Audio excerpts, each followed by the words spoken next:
I heard the dogs growling before I even stepped outside. That low, rumbling kind of growl that told me something or someone was exactly where they shouldn't be. I walked out onto my back porch with a cup of coffee, just in time to see Ellen Everhart, president of the Lakewood Pines HOA, standing in my backyard like she owned the place. She had a pair of bolt cutters in one hand and a chunk of my cedar fence lying in the grass behind her. She hadn't seen me yet. She was too busy admiring the lake view. Now, let me back up just a second. My name's Trevor Langston.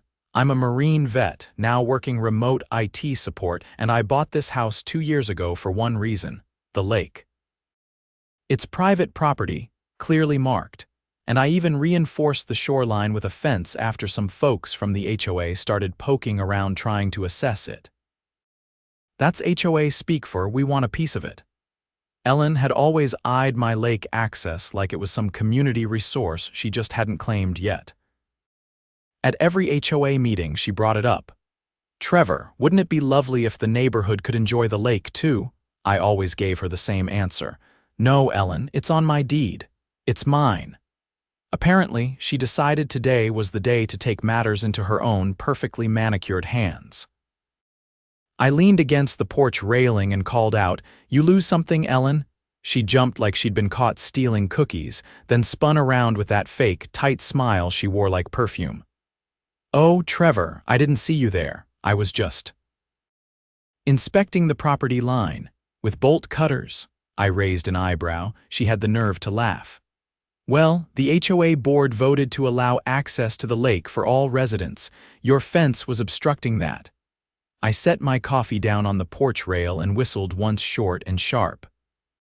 From behind the shed, my 2 German shepherds, Brutus and Shadow, came trotting out like furry missiles. Their hackles were up, ears forward, but they didn't bark. They didn't have to. Their presence alone was enough to make Ellen freeze. "Trevor, what are you doing?" she snapped, suddenly not so confident. "You can't sick dogs on HOA officials." "They're not sicked on anyone. They're just patrolling my private property."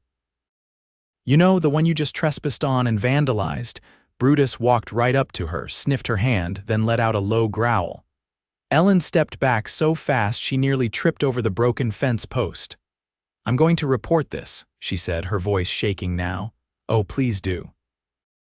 I've got cameras and a copy of the property deed, and the laws on criminal trespassing printed out in a neat little folder inside." Her eyes flicked to the porch, then back to the dogs. "You've made a big mistake, Trevor." "No, Ellen, you did." I reached for my phone and started dialing. "Let's see what the sheriff thinks about your inspection." She turned and bolted through the broken fence before the call even connected. Brutus watched her go, then sat down like a soldier standing guard. I looked over at Shadow and muttered, "Well, buddy, looks like the HOA war just went hot." And I had every intention of finishing it. Deputy Raines arrived 20 minutes later, gravel crunching under tires as he pulled up in his cruiser. He took his sweet time getting out, adjusting his belt like he hated every inch of fabric touching him. We'd met once before briefly during a fireworks complaint last 4th of July. He remembered me. "Morning, Trevor," he said, eyeing the shredded fence. "Looks like you had a visitor." "Sure did," I replied, motioning toward the fresh cut in the fence line. "Ellen Everhart came through with bolt cutters and a sense of entitlement." He crouched down, inspecting the damage. "You got her on video, 3 angles, high def. Audio's clean, too." He nodded slowly. "You planning to press charges?" I handed him a folder. "Here's a printed copy of the property boundary survey, the deed, and municipal code on criminal trespass and destruction of private fencing. I already emailed it to your office, too." Along with the footage, he flipped through it, eyebrows raising when he hit the highlighted sections. "You did your homework. She's not going to stop unless someone makes it official." He stood, stretching his back. "Well, this is no homeowner dispute. This is straight-up felony vandalism. And if she used HOA authority to justify it, we're looking at abuse of position and possible civil conspiracy, depending how deep it goes." That last part got my attention. Civil conspiracy? If she colluded with others on the board or pushed a vote through under false pretenses, then yeah. That's not just HOA overreach, that's criminal coordination. Before he left, he asked for a copy of my camera system's data file. I handed him a thumb drive. You'll probably get a visit from her attorney, he warned, sliding the drive into an evidence bag. They usually try to bluff before court. Don't engage, let your lawyer do the talking. I've got one lined up already, I said. Retired JAG officer owes me a favor. He gave a low whistle. You don't play around. Neither does Ellen. She's been sniffing around that lake for months. This was just the first time she got bold enough to act. He tipped his hat. I'll file the report today. You'll get a call once the DA reviews it. After he left, I walked the property line, documenting everything again with my phone. I measured the cut section, bagged the bolt cutter marks, and even found a scrap of torn fabric caught on a nail. Blue polyester, same shade as the blazer she wore. By noon, I'd replaced the broken section with thick gauge chain link and a no-nonsense sign. Private property trespassers will be prosecuted. I mounted a new camera facing the alley, this one with license plate recognition. The neighborhood grapevine kicked into overdrive by evening. I heard from my across-the-street neighbor, Phil, while we were both bringing in trash bins. Hey, Trevor, he called, glancing toward the lake behind my house. Heard Ellen tried to liberate the shoreline. Word travels fast. My wife was walking the dog when she saw her run out of your yard like her hair was on fire. Looked like she'd seen a ghost, I chuckled. More like two very large shepherds. He lowered his voice. You know, you're not the only one she's tried to push around. Last year, she fined the Harrisons for parking their boat trailer in their own driveway, said it violated community optics. Was it in the bylaws? Nope, she made it up. They appealed, but she blocked it from going to the full board. Said she was streamlining enforcement. That phrase stuck with me. The next morning, I filed an injunction with the county clerk's office to prevent any unauthorized access or modifications to my property by the HOA. It wasn't flashy, but it was legally binding. My lawyer, Colonel David Rourke, joined me on a video call that evening. She's not just overstepping, he said, flipping through the HOA charter I'd scanned over. She's rewriting rules without due process, that clause on unanimous board amendments. She's bypassing it. That makes every policy she's enforced in the last year potentially invalid. I leaned back in my chair. So what happens if the board didn't authorize her actions? Then she acted under color of authority, that's unlawful, and we open her up to personal liability. I had an idea. What if I could prove she's been using HOA funds without transparency? That would be major. Embezzlement, fraud, or misappropriation. You'd need financial records. I know someone who might help with that. I thought of Karen Wu, the treasurer who'd stepped down suddenly last quarter. She'd always seemed uncomfortable at meetings, especially when Ellen spoke over her. I found Karen's contact in an old email thread and left her a voicemail asking if we could talk off the record. She called back that night. Trevor, I've been waiting for someone to push back, she said, not bothering with pleasantries. I couldn't take it anymore. Ellen was using HOA funds for projects that were never approved, landscaping contracts with fake companies, security patrols that never showed up. She even tried to get reimbursed for a property development feasibility study that no one ever saw. You have proof? I copied everything to a private drive before I resigned, in case something like this happened. My pulse ticked up. Would you testify if it went to court? There was a pause. Then, yes, but only if I'm subpoenaed. I can't risk retaliation otherwise. I can make that happen. The next day, Colonel Rourke filed a formal request for HOA financial records under the state's nonprofit corporation laws. They were required to respond within 15 business days. If they didn't, we had grounds for a court order. I didn't have to wait that long. 2 days later, I came home to find a plain white envelope taped to my door. Inside was a cease and desist letter from the HOA's law firm, accusing me of creating a hostile environment for board members and intimidation through use of aggressive animals. I handed the letter to Rourke. "They're panicking," he said. "This is textbook deflection. They're trying to cast you as the threat." "Can we countersue?" he smiled. "Oh, we're way past that. We're building a case for civil damages and possibly an injunction to dissolve the current board entirely." I spent the next week quietly gathering statements from other neighbors, people who'd been fined improperly, denied appeals, or pressured into HOA-approved renovations. I compiled everything into a master timeline. Dates, documents, names.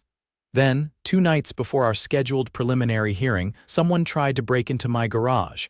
The motion sensor lights snapped on, and the would-be intruder bolted before my driveway cameras got a clear shot. But they left behind a crowbar and a clipboard with the HOA's logo on it. I handed everything over to the sheriff's office. Deputy Raines came out personally. "They're desperate," he said, examining the clipboard. This was either an intimidation tactic or someone looking to destroy evidence. I filed an emergency protective order the next morning. The judge granted it within hours. Ellen and any member of the HOA board were now legally barred from coming within 200 feet of my home.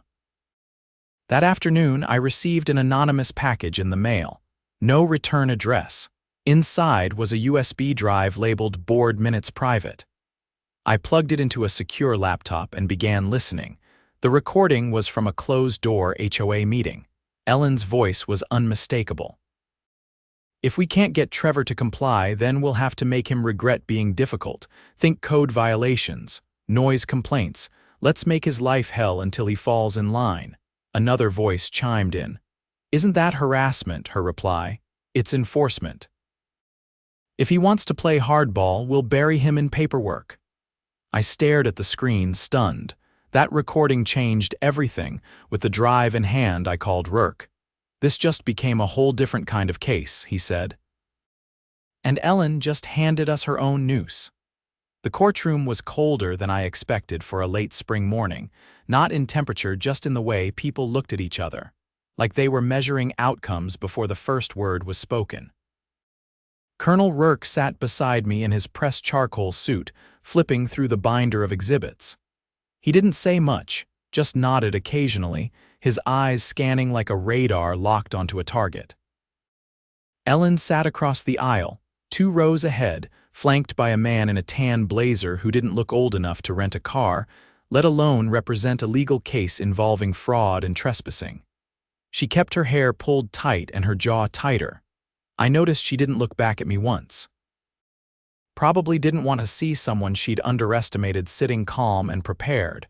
When Judge Mallory entered, nobody made a sound. Rourke leaned in just once. "She's been on the bench 22 years, he said. "Doesn't tolerate theatrics. Let the evidence speak," and speak it did. The recording from the closed meeting played first. The courtroom stayed silent, except for the occasional pen scratching from the clerk. When Ellen's voice suggested making my life hell, the judge raised her hand to pause the playback. "Where was this recording obtained?" she asked. Rourke answered without hesitation. "It was sent anonymously, Your Honor. We've submitted a forensic report confirming its authenticity and identifying the time and location. The HOA's own digital calendar confirms the meeting occurred and the participants match the voices."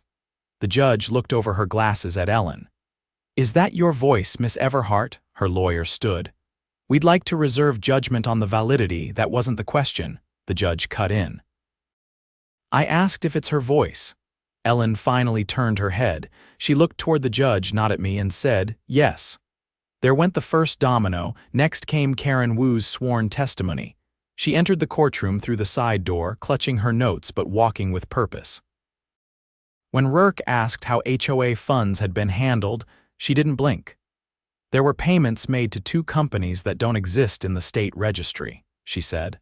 "One of them received over $15,000. The so-called security patrol invoices were fabricated. Ellen used those to hide movement of funds." The judge tilted her head. And you have documentation, Karen passed the binder to the clerk. Every check stub, bank transfer, and vendor record. I made copies before I resigned. Ellen's lawyer objected, citing privacy and internal policy, but Judge Mallory didn't even entertain it. This is a civil hearing regarding misuse of corporate funds and private property violations. Transparency is not optional. By the time Deputy Rains took the stand, Ellen's posture had collapsed into a defensive hunch. No more crossed arms, no more upward chin tilt. Just silence while Rains outlined the incident report from my property. He described the bolt cutters, the fence damage, and the itemized evidence I'd provided. Then he mentioned the break-in attempt. We recovered fingerprints from the crowbar, he said, holding up the lab report. They match a man named Desmond Hale. He's Ellen Everhart's nephew. Has a record in Nevada for petty theft and vehicle tampering. Ellen visibly flinched. Rourke stood slowly. And was Mr. Hale affiliated with the HOA in any capacity? Rains nodded. According to their internal roster, he was listed as a community liaison contractor, though no such position exists in the charter. The judge turned her attention to Ellen. Miss Everhart, did you authorize your nephew to enter Mr. Langston's property? Ellen's lawyer whispered something, but she waved him off. No, she said. He misunderstood a conversation we had. I never instructed him to go there. You expect this court to believe a man with a criminal record independently decided to break into a property central to an ongoing legal case involving his own aunt? Mallory asked. There was no answer. By the time the hearing ended, temporary protective orders were extended. Ellen was placed under formal investigation for misappropriation of HOA funds, and a preliminary recommendation was issued to initiate a full audit of Lakewood Pines HOA's financial records. Outside, the press had already started sniffing around. A local station's van was parked at the far end of the lot. I didn't stop for interviews. Neither did Rourke. But as we walked toward my truck, a familiar figure stepped out from a sedan near the curb. It was Harold Green, one of the longest-tenured residents in the neighborhood. He'd been quiet at meetings, always sitting in the back, never speaking unless called on. But now he walked up like a man with something to say. I've been on the HOA board for 16 years, he said, nodding to Rourke respectfully. Ellen took over 3 years ago. Ever since then, it's been meetings behind closed doors, unexplained expenses, and more fines than I've seen in the last decade combined. You knew something was off, I asked. I suspected, he replied. Couldn't prove it. She blocked access to the books. Said we were streamlining governance. I didn't know she'd gone this far. You willing to testify if this goes to court? He looked me dead in the eye. I'll bring every meeting minute and budget draft I've got. She's disgraced the neighborhood. That evening, I hosted a quiet gathering at my place. Not a party, just a chance for some of the neighbors to talk without the shadow of the HOA hanging overhead. People brought folding chairs, lemonade, and pie. It felt normal for the first time in a long while. Phil, the neighbor from across the street, showed up with a folder of his own. I found these, he said, laying down a stack of letters. Every one of these citations came with a threat of lien, but none of them are signed by more than one board member. Rourke glanced through them. That's illegal under your bylaws. Takes majority approval for enforcement. Murmurs spread through the group. By the end of the night, I had a list of residents ready to sign a petition demanding an emergency vote to dissolve the current board and appoint an interim committee until the investigation concluded. No one hesitated. 3 days later, the county prosecutor filed formal charges against Ellen Everhart for criminal mischief, conspiracy to commit trespass, and embezzlement. Her bail was posted by her attorney, but the damage to her influence was done. The HOA's bank accounts were frozen pending audit. County investigators seized records from the management company she'd used. Staff admitted under questioning that several invoices had been backdated at her request. The sheriff's department sent a cruiser to patrol the neighborhood every evening for the next week, not because of threats, but to prevent any cleanup activity by remaining loyalists. They never found anything suspicious. Most of Ellen's supporters had already vanished into the background. By the following Monday, the interim board was appointed. Harold Green was selected to chair it. One of their first acts was to nullify every citation issued in the past 12 months. Then they voted to rescind all bylaws Ellen had passed without quorum. I didn't celebrate. Not yet. I walked along the lake that evening, the breeze cutting across the surface like it always had. Peaceful, still mine, Shadow trotted beside me, ears twitching at every rustle. Brutus stayed behind watching the porch. A good sentinel, always watching. When I reached the far edge of the yard, I noticed something half buried near the fence, an old sign Ellen had tried to install months ago. Community Access Trail under HOA development. I pulled it from the dirt, snapped the rotted wooden post in half, and tossed it in the bin on my way back. The lake was never for the HOA, it never would be, and now the whole neighborhood knew it. 2 months passed. The lake shimmered just the same, untouched and quiet, but the neighborhood had changed. There was a shift, subtle but unmistakable and unspoken, understanding that the era of Ellen's dominance was over. Mailboxes weren't filled with violation notices. No more strangers in reflective vests roamed the sidewalks with clipboards. People waved again, but things weren't settled. Not yet. The county audit had uncovered something uglier than anyone expected. What started as a financial review became a full-blown criminal investigation. Ellen hadn't just rerouted funds for landscaping and fake contracts, she'd orchestrated a shell company scam. The treasurer's copies had exposed a pattern: recurring payments to a company called Pine Horizon Services, listed as a maintenance vendor. Their listed address was a UPS drop box in a strip mall 2 towns over. When investigators traced the registered owner, they found the paperwork led to a closed LLC with Ellen's maiden name on the Articles of Incorporation. That was the final nail. The district attorney's office indicted her on multiple felony counts, including wire fraud, falsification of corporate records, and conspiracy to commit financial abuse of a nonprofit entity. When they raided her home, they found a burner laptop with spreadsheets tracking resident fines and projected revenue from targeted enforcement zones. The documents even included color-coded maps of the neighborhood, with certain properties marked in red, including mine. A county investigator later told Rourke that Ellen had planned to force buyout offers on homes near the lakefront, hoping to consolidate control and resell them under a development deal she'd been negotiating with a private firm. She'd never gotten far enough to formalize it, but the communications were damning enough. The state attorney general's office took over the case once the scope became clear.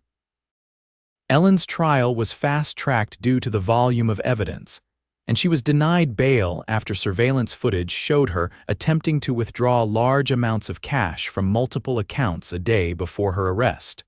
The trial drew attention. A local paper called it the most brazen abuse of HOA power in county history. Reporters packed into the gallery, but I didn't attend the hearings. Rourke represented me during my deposition, and I had no interest in watching her squirm. Instead, I focused on rebuilding. The interim board worked quickly. Harold Green, now acting president, implemented sweeping reforms. All enforcement actions were paused pending review. Financial authority was transferred to a third-party fiduciary. The old management company was dropped. Every resident received a mailed summary of the audit's findings, along with apologies signed by the new board. It wasn't just damage control, it was a reset. One morning, I was patching a section of the side yard when a woman I didn't recognize approached from the sidewalk. She looked mid-50s, carried a canvas tote, and wore a sun hat that shaded her face. "You're Trevor, right?" she asked. "Yeah," I said, brushing sawdust from my gloves. "Can I help you?" "I'm Vanessa. I moved into the townhome section last year." I just wanted to say thank you. For what? For not backing down, she said. My mom lives with me. She got fined last winter for leaving a planter on the porch. It was a ceramic pot. Ellen said it violated conformity standards. We couldn't afford to pay it, so they started threatening a lien. I nodded once, already knowing where this was going. I never thought it would stop. Then you fought back and everything changed. People started talking to each other again. She lowered her voice. We weren't even sure we were allowed to. You always were, I said. They just made you think you weren't. She handed me a sealed envelope. The board's forming a permanent oversight committee. They want you to chair it. I'm not a politician, I said flatly. That's why they want you, she replied with a small grin. You're the only one who didn't want power even when you had it. I tucked the envelope into my back pocket. I didn't answer right away. That evening, I stood at the edge of the lake with Brutus and Shadow. The water was smooth as glass. Across the shoreline, where Ellen once tried to stake her imaginary trail, the grass had grown back thick and wild. A few ducks floated near the reeds, peaceful. From behind me, Harold's voice cut through the quiet. I figured I'd find you down here, he said. I turned. He was holding a clipboard and a bottle of cider. Thought you didn't drink, I said. I don't. This is for you. Figured you earned it. I took the bottle and set it on the railing. What brings you? We've finished reviewing the charter. Every amendment Ellen passed is being struck. We're setting term limits. No more closed meetings, and the treasurer position now requires an independent audit every fiscal year. Good, I said. It's overdue. Harold looked out at the lake. You know, she really thought she could take this from you. She didn't understand what it meant to people. It was never about the lake, it was about control, he nodded. There's talk of dissolving the HOA entirely. I raised an eyebrow. That possible? It's rare, but yeah. State law allows it if a supermajority votes to disband and transfer basic maintenance to a volunteer committee. No more dues, just neighbors. I leaned against the post. You think they'll go for it, after this? They're ready to burn the whole thing down and start fresh. I didn't respond. The idea hung there, weighty and tempting. Harold handed me the clipboard. It's a petition, enough signatures, and we can call the vote. I glanced at the names, dozens already. People I barely knew but who had seen enough. I signed it. The vote happened 3 weeks later in the community center. Turnout was higher than it had ever been. People brought lawn chairs and coolers. Kids played tag in the grass. A neighborhood that had once whispered behind closed doors now laughed openly. When the results were announced, cheers erupted. The HOA was officially dissolved. The management company was terminated. Control over common areas reverted to a cooperative agreement between residents. The lake, protected under private deed, remained untouched. I didn't give a speech. I just stood near the back, arms folded, watching as people hugged, clapped, and passed around iced tea. Harold raised a toast. Vanessa played music from her phone. Someone grilled hot dogs. It felt like a block party, maybe the first real one in years. Later that night, I sat on the porch with Rourke. He'd driven in for the vote, though he mostly stayed quiet throughout. You know, he said, sipping from a glass, I've seen a lot of petty tyrants in my day. But Ellen might take the cake. She wanted to be a queen, I said. Forgot it wasn't her kingdom, he laughed once. You planning to stay? I looked out at the lake. Yeah, for a while, he stood. Well, if she tries to appeal, call me. Otherwise, I think this one's over. He left the glass on the railing and disappeared down the walkway. I stayed there long after the sun dipped below the trees. Brutus lay at my feet, head resting on his paws. Shadow paced the edge of the porch, scanning the dark like always. Loyal, watchful. The wind picked up, rustling the trees along the water. For the first time in a long time, it didn't sound like a warning. It sounded like peace. And maybe that was the real win, not the lawsuits, not the charges, not even the vote. But the quiet, the kind you earn, not inherit. I stood stretched and went inside.